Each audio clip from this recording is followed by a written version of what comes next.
City services. Costs in New York City have increased 131%. What are you going to do, not eat, not pay your rent? We make decent salary, but it's still not enough to survive in New York City. Half of all city households don't make enough money to meet the minimum cost of living in New York City.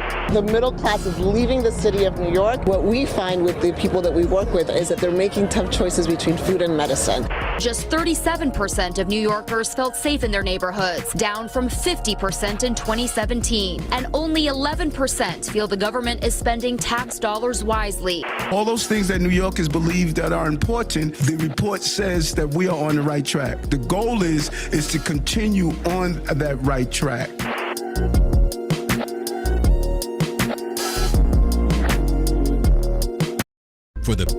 So 78,000 fewer people now reside in New York City. And this is not a one-off. It's been happening for the last 5 years. And what nobody's talking about is that if this trend continues, New York will be a city for the very rich and then whoever's still here. Which means New York could be headed for a dystopian contrast between the ultra-wealthy who can live wherever they want and the destitute who cannot afford to leave. And even though that might lead to a city that can't function properly, nobody in charge seems to mind that it's happening. Which means they either don't know it's happening or they benefit from it in some way. But before we get into what this means for the future of New York, it's important to understand that the problem of people leaving doesn't just affect wealthy areas like Manhattan. And that's because even the city's most affordable parts of town are no longer places everyday people can afford to live.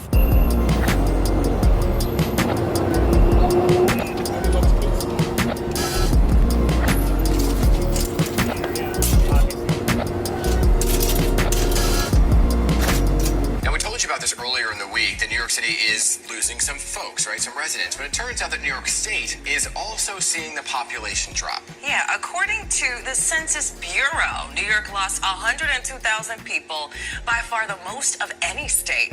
California. Wow, okay, so it's not just the city that's losing residents, which means it's not just New York City that's got an affordability problem, it's the entire state. And if somebody can't afford to live in the city itself and they get displaced, they're probably leaving the state altogether. And look at this. These are the top 10 counties with population loss nationwide last year. Look at all the New Yorks you see in there. That's crazy. And the Bronx alone lost 2% of its population in 2023. And the Bronx is New York City's most affordable borough, considerably cheaper than where we are now in Midtown Manhattan. But the people living in these tiny luxury box apartments, they're rich. So rich, in fact, that the cost of living in New York, which has increased drastically, doesn't bother them. The reason behind a true cost of living report that found costs in New York City have increased 131%, while median... Wow, a 131% cost of living increase. Nobody gets a 131% raise unless you're super rich, which is why only the rich can afford to stay here. And wages are just not keeping up with the costs of making it in New York. Even jobs that would require a degree, it's still not enough for people to afford what it takes to live here. And this isn't just because the price of apartments is absolutely insane. No, there are other reasons why people are packing it up and calling it quits that have nothing to do with the rent.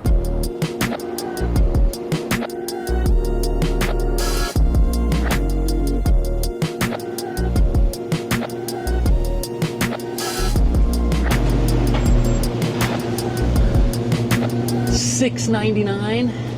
Many New Yorkers are struggling to afford basic needs as they deal with the rising cost of housing. Half of all city households don't make enough money to meet the minimum cost of living in New York City, and nearly 80% of households are considered housing burden, which means more than 30. Okay, so it's not just that you have to make $100,000 to live here and be able to afford food. The real issue is that most jobs in New York City don't pay that, and certainly not everybody that works here is a millionaire, and that has a lot to do with why so many people are calling it quits. On top of that, 8 million Americans are living paycheck to paycheck, and what that means is even a high income isn't enough to keep you in a place like New York forever. And the first reason New York City is shrinking is because who wants to work that hard for so little? Just to essentially be living paycheck to paycheck. It's like a gigantic hamster wheel. Once you get off, you're done. And think about what you sacrificed to live as if you had absolutely nothing in a tiny little apartment. In fact, one study suggests people making $100K feel like they're only making about 36. And that's after taxes are factored in, which makes shopping, even at a place like Target, something that is almost unaffordable for the vast majority of people. On top of that, groceries in New York cost more than they do in other places because of all the extra costs associated with doing business in a place like New York. And of course, the shoplifting and crime epidemic here also affects prices. There are more products locked up in jail than there are criminals in this city. But before we get into where this unaffordability crisis is taking the city, it's important to understand that it's the city's fault that it's happening, and it might only get worse. And that's because New Yorkers pay more taxes than anybody else, which means not only does it cost an arm and a leg to stay here, after you get paid, the government takes the other arm or the other leg. And this is what we have to show for it: peel and paint. And it comes out to about an extra $12,000 per person on average for the best infrastructure in the whole world. And that's because New Yorkers don't just pay state income tax and federal income tax, they also pay something called city tax. And the sales tax here is higher as well whenever you buy candy, soda, or pretty much anything. But in spite of that, our transit system is as old as the Stone Age. The streets are full of crime, and the National Guard was even recently deployed to subway stations just like this one. But we can't afford for them to be here all day, so they leave stations like this after about an hour and a half every morning. But if you think all that sounds terrible, wait until you hear what it costs to live in a tiny apartment. Because not only were price records set a year ago, this year things are going to be even worse.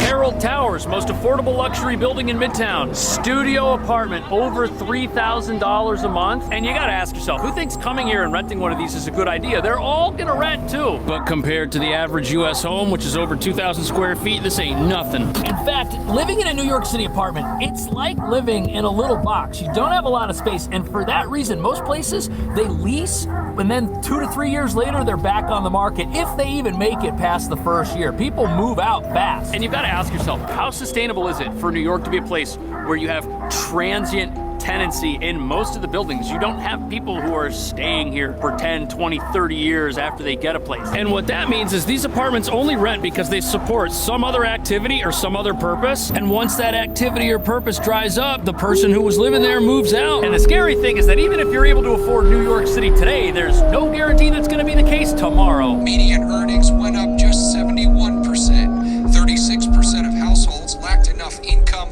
for basic needs just 3 years ago. Okay, so incomes have gone up 71%, which seems pretty good. But again, that's only about half of the 131% cost of living that we're all facing right now. Even if your income went up 100%, you still wouldn't be able to afford New York. And that's why people are struggling, working separate jobs, becoming part of the gig economy just to try and scrape by. But that brings up a very uncomfortable question. If normal people can't live here and the rich are the only ones who can afford to stay, what is that gonna turn the city into? Where is it headed, and what's it gonna look like?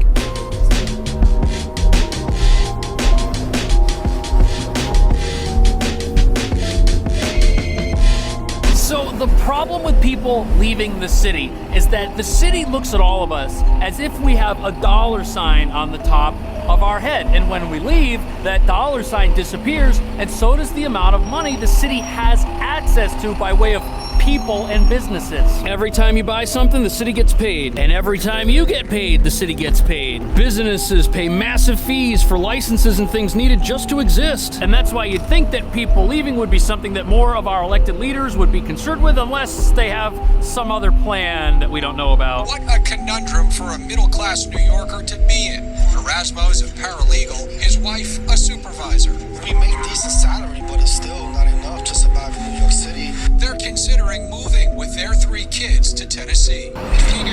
So one of the big problems for the city is that if people are leaving and those people have families, like let's say my family leaves, my kids aren't going to live here and pay taxes in the future. And all the money I had to spend raising them was spent somewhere else, which means the city is replacing its future stable tax base with a transient one. Long term, that's very unstable because it means the only people here can leave at the drop of a hat. And for an economy to survive sudden shocks, you can't have a population that can just pack all their stuff up, throw it in a van, and skip town. And that brings us to another crisis caused by population loss, which isn't going anywhere anytime soon. And that has to do with the idea of New York entering what is called an urban doom loop. And this is also caused by population loss, but not necessarily in the ways that people think. So that right there is a little apartment building, but then over here you have offices. And think about it, if people move out of the city, they're not going to use those offices anymore, are they? And that's exactly what's happening. Even the cheapest commercial real estate's sitting empty right now. In fact, the city has almost 100 million square square feet of vacant office space. And just like every person in the city has a dollar sign above their head, every office building has dollar signs above it as well. And that's because the city makes millions of dollars in property taxes. And offices only have value if they're being used for something. If they're for rent, sitting empty, their value goes down. And if even massive chains like Panera Bread can't make it in Midtown and they move out, it could take the landlord years to secure another tenant. Companies just don't need to use the space like they used to, and therefore they sit empty like this space. Well, if that happens and the value of commercial real estate drops, the city is going to earn less money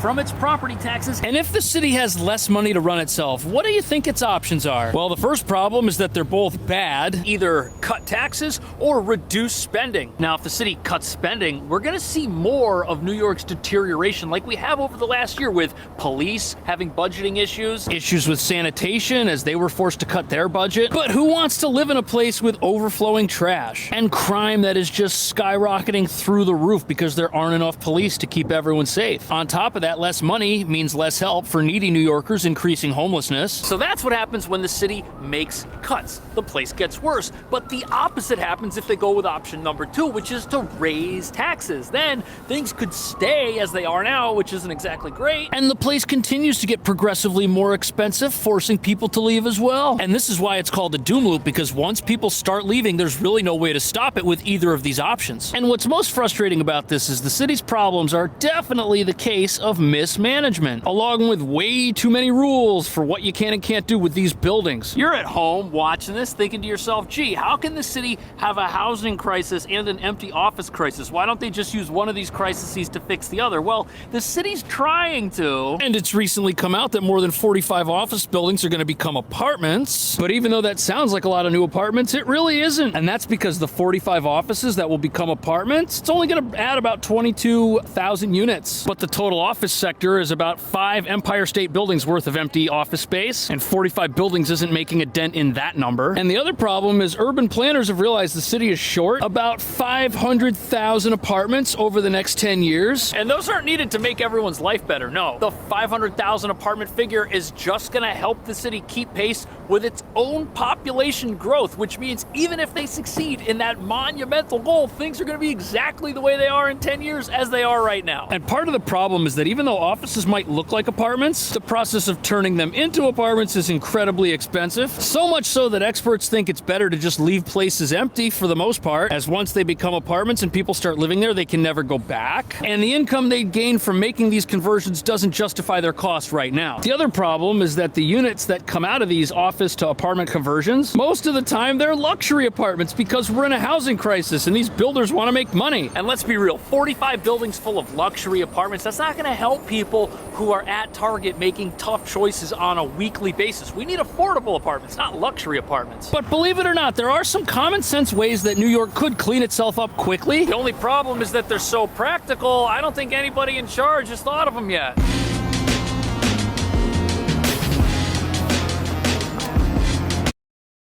Were you born between 1969 and 1979? If so, you can get $250 to